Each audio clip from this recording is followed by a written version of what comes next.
Okay, got a cabinet door here that's rubbing against the frame. You can see now each hinge is different, and this particular hinge, this screw moves it this way and that way, the pivot of the door. Welcome back to Kung Fu Maintenance, where I show you how to make the most likely repairs you'll need to make in your lifetime.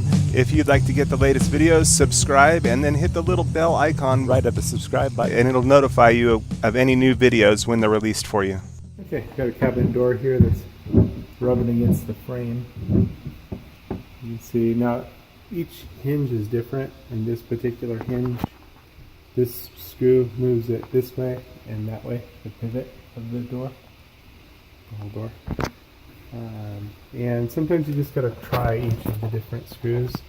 Not exactly the easiest thing to show on film, but I'll give it a try.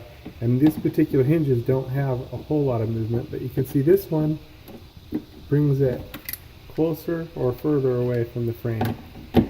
Counterclockwise brings it closer, clockwise brings it further away. So that's what we're going to do for this hinge. The same on this one here. Top, move it further away from the frame. And that way.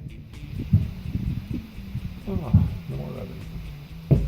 Alright. And just for exploration, let's see what this one does.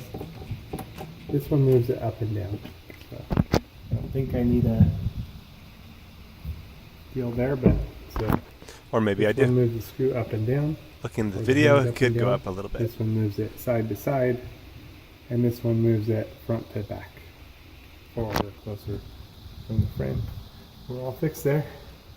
Nice, easy adjustment. These are not my favorite hinges because they don't really have a whole lot of adjustment, but it was just enough for this one.